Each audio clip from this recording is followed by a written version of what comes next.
नमस्कार। आप देख रहे हैं बुलंद आवाज पूजा सिंह के साथ। दोस्तों, हाजिर हूं एक नया वीडियो लेकर।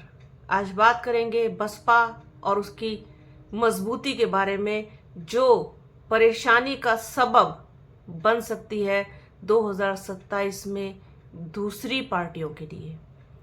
बसपा जिस तरीके से जमीन पर एक्टिव हो गई है, बसपा सुप्रीमो मायावती लगातार एक्टिव हैं, जिस तरीके से वो मीटिंग्स ले रही हैं, जिस तरीके से नई जिम्मेदारियां लोगों को दे रही हैं, इसके अलावा बहुत सारे जो लोग हैं वो भी बसपा में आने के लिए कहीं ना कहीं से अपना पूरा जोर लगा रहे हैं। साथ ही साथ आकाश आनंद समेत तमाम दूसरे लोगों को भी जिम्मेदारियां मिली हैं, जिम्मेदारियां बढ़ी हैं लोगों की। तो ये कहीं ना कहीं एक पॉजिटिव साइन आप कह सकते हैं जो बसपा के लिए है। और इसने 2027 में दूसरे पार्टी के लोगों की जो चिंता की रेखाएं हैं वो गहरी कर दी हैं। खास तौर पर अगर हम बात करें अखिलेश यादव के पीडीए की, समाजवादी पार्टी की, तो उसके लिए बहुत ज्यादा परेशानी का सबब बन सकती है बसपा 2027 उत्तर प्रदेश विधानसभा चुनाव में। कैसे, इस पर भी आगे बात करेंगे।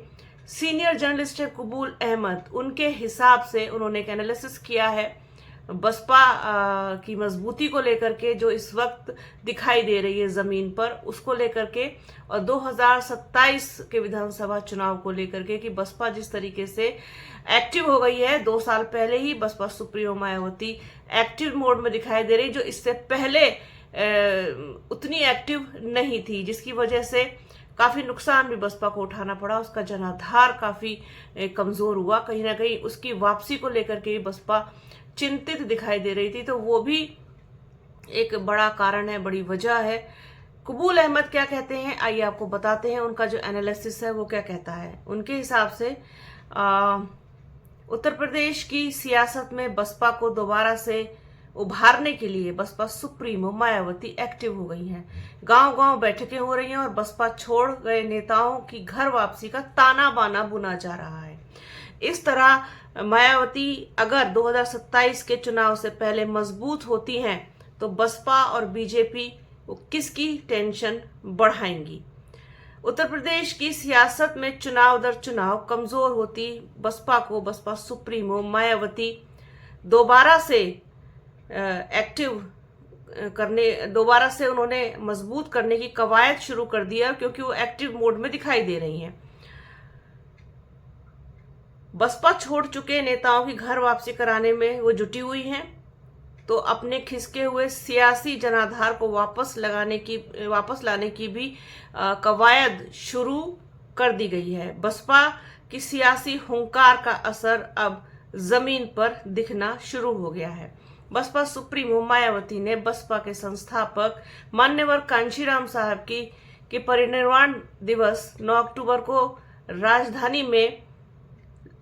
राजधानी लखनऊ में एक बड़ी रैली का ऐलान किया है। बसपा सुप्रीमो मायावती 9 अक्टूबर को अपने समर्थकों को एकजुट कर अपनी सियासी ताकत का एहसास कराने का प्लान बना चुकी हैं।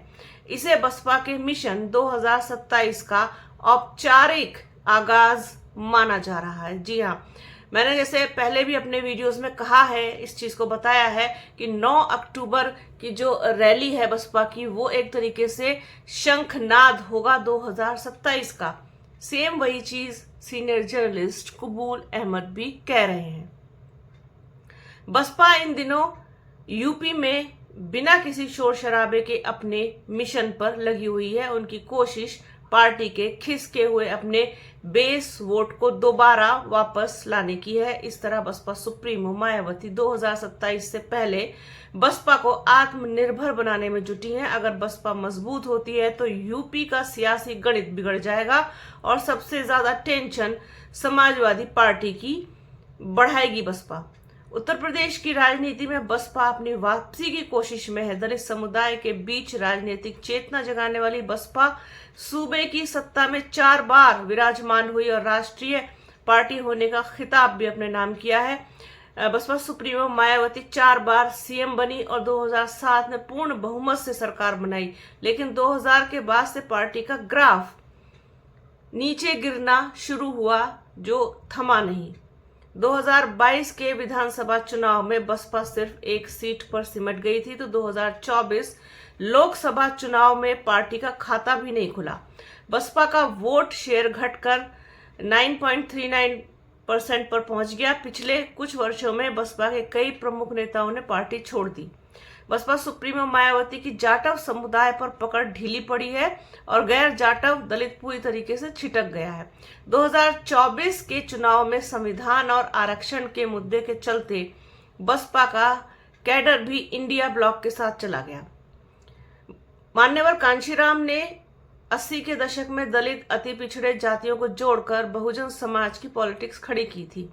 अब वह सिर्फ जाटव समुदाय तक ही सीमित रह गई है। इस तरह से बसपा अपने सबसे खराब दौर से इस वक्त गुजर रही है, जिसके चलते बसपा सुप्रीमो मायावती के लिए अपने सियासी वजूद को बचाए रखने की चुनौती और ज्यादा कहना चाहिए कड़ी हो गई है। बसपा सुप्रीमो मायावती करीब 2 दशक के बाद एक बार फिर से बदली हुई रणनीति के साथ यूपी चुनाव मैदान में उतरने का प्लान बना चुकी हैं। बसपा सुप्रीमो मायावती वंचित वर्ग के वोटों पर पकड़ बनाने की अन्य विपक्षी दलों की कोशिशों से निपटने के लिए सक्रिय हो चुकी हैं। बसपा सुप्रीमो मायावती लखनऊ में आजकल अपना उन्होंने कहना चाहिए कि ठिकाना पूरी तरीके से बनाया हुआ है, क्योंकि उनकी पूरी तरीके से नजर जो है वो 2027 के इलेक्शन पर है। बसपा सुप्रीमो मायावती ने कई कमेटियों का गठन किया है, जिन्हें समाज के विभिन्न वर्गों के लोगों को बसपा के साथ जोड़ने की जिम्मेदारी सौंपी गई है। बसपा सुप्रीमो मायावती मौके की नजाकत को भांप रही हैं, जिसके लिए बूथ स्तर पर संवाद जैसी रणनीतियां अपना रही हैं। बसपा सुप्रीमो मायावती की रणनीति पिछड़ा, दलित और अल्पसंख्यक वोटों को एक पाले में लाने की है। बसपा के बड़े नेता और कार्यकर्ता इन दिनों गांव-गांव जाकर बूथ स्तर पर बैठकें कर रहे हैं।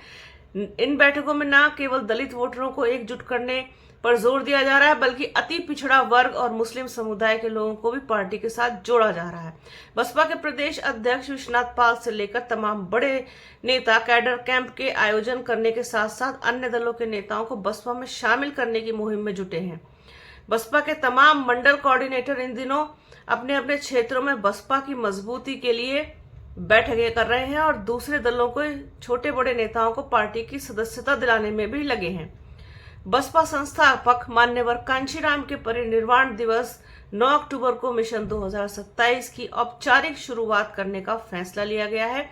इसलिए बसपा प्रमुख मायावती ने अपने भतीजे आकाश आनंद के ससुर अशोक सिद्धार्थ की घर वापसी करा दी। इससे पहले आकाश आनंद का भी सियासी प्रमोशन कर दिया गया और वो पूरी तरीके से इस वक्त एक्टिव हो चुके हैं। बसपा इस बार अपनी तैयारियों को गोपनीय और व्यवस्थित तरीके से अंजाम देने की रणनीति में लगी हुई है। उसने इस रणनीति को अपनाया है। 2024 के लोकसभा चुनाव और 2022 के विधानसभा चुनाव में मिली हार के बाद बसपा सुप्रीमो मायावती इस बार पंचायत चुनाव को अपनी राजनीतिक ताकत को पुनर्जीवित करने के अवसर के रूप में देखा है। पार्टी ने अपने रणनीति में बदलाव करते हुए स्थानीय स्तर पर नेताओं को सक्रिय करने और नए चेहरों को मौका देने का फैसला किया है। बसपा सुप्रीमो मायावती की कोशिश दलित और ओबीसी के साथ मुस्लिम समीकरण बनाने की है, जिस फॉर्मूले पर अखिलेश यादव ने 2024 में बीजेपी को मात देने में सफलता पाई है। अखिलेश यादव का पीडीए पिछड़ा, दलित और अल्पसंख्यक समीकरण 2024 में हिट रहा। बीजेपी बनाम सपा की लड़ाई में बसपा को नुकसान हुआ। ऐसे में यूपी की 2 ध्रुवीय होती राजनीति को बसपा सुप्रीमो मायावती त्रिकोणीय बनाना चाहती हैं। बसपा सुप्रीमो मायावती इन दिनों अपने उस कोर वोट बैंक को वापस लाना चाहती है जो दूसरे दलों में चले गए। ऐसा माना जा रहा है कि बसपा मजबूत होती है तो सबसे ज्यादा सियासी टेंशन सपा और कांग्रेस की बढ़ेगी। संविधान और आरक्षण के मुद्दे पर सपा कांग्रेस के साथ आया दलित वोट दोबारा बसपा के हाथी पर सवारी कर सकता है। बसपा सुप्रीमो मायावती की जो पूरी कोशिश है वो अपने कोर वोट बैंक को वापस लेकर आने में लगी हुई है और उनका पूरा फोकस कहीं ना कहीं इस वक्त पूरी तरीके से इसी पर है कि किसी तरीके से जो कोर वोट बैंक है बसपा का, जो छिटक गया, दूर चला गया, उसको वापस लेकर आया जाए। तो ये कबूल अहमद सीनियर जर्नलिस्ट है, उनका एक एनालिसिस था जो मैंने आप लोगों के साथ शेयर किया।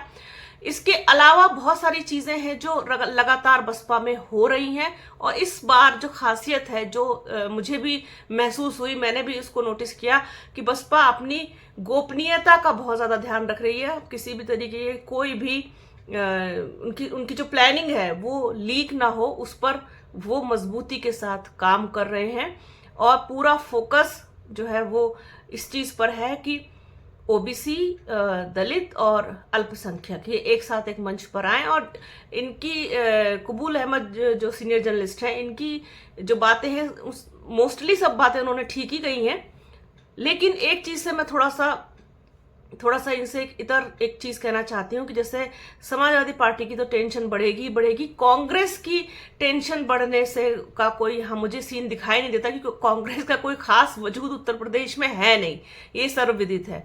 लेकिन अगर ओबीसी थोड़ा भी छिटकता है भारतीय जनता पार्टी से, तो वो भारतीय जनता पार्टी के लिए भी नुकसानदायक होगा, क्योंकि अगर ओबीसी छिटका तो आप जानते हैं कि जो भारतीय जनता पार्टी की इस वक्त बैकबोन है वो ओबीसी ही है।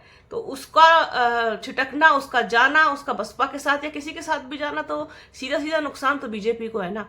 तो ये एक एनालिसिस आज का था कि भाई अगर 2027 में बसपा जिस तरीके से मजबूत हो रही है, तो उसका जो असर है वो 2027 में दिखाई देगा, और वो किसका समीकरण खराब कर सकती है, किसका खेल बिगाड़ सकती है, किसका गणित बिगाड़ सकती है, किसका पीढ़ी तोड़ सकती है, सब कुछ वो कर सकती है जिस तरीके से वो मजबूत होती हुई दिखाई दे रही है। बस लोगों के समझ में आने की बात है, जिस तरीके से जमीनी स्तर पर मेहनत हो रही है लगातार, वो लोगों को बस एक बार दिमाग में बैठ जाए कि कहाँ इस बार उनको किसका साथ देना है, तो वो चीजें बहुत आसान हो जाती हैं। यही तो होता आ रहा है तब से, और यही हमेशा ही होता है, वोटिंग पैटर्न ही यही है। और बसपा दिन प्रतिदिन मजबूत हो रही है, इसमें कोई दो राय नहीं है। तो आज के इस वीडियो में फिलहाल इतना, क्योंकि अगर मैं और ज्यादा आप लोगों के साथ शेयर करूंगी तो वीडियो बहुत लंबा हो जाएगा, फिर इतना इंटरेस्ट जो है दर्शक हमारे लेते नहीं है लंबे वीडियो में। तो मैं आगे और कंटिन्यू करूंगी इन सारी चीज़ों को, ये तो करती रहूंगी समय समय पर, जैसे जैसे मेरे पास अपडेट आती रहेगी। तो आज के वीडियो में फिलहाल इतना ही। बने रहिए हमारे चैनल के साथ, हमारे चैनल को लाइक कीजिए, शेयर कीजिए, सब्सक्राइब कीजिए, बेल आइकन घंटी जैसी आकृति जरूर दबाइएगा। वीडियो को प्लीज़ पूरा देखिएगा, ज़्यादा से ज़्यादा शेयर कीजिएगा। अपना और अपनों का बहुत ख्याल रखिए। जल्द मिलूंगी आपसे एक नए वीडियो में, एक नए मुद्दे के साथ, एक नई चर्चा में। तब तक के लिए जय हिंद।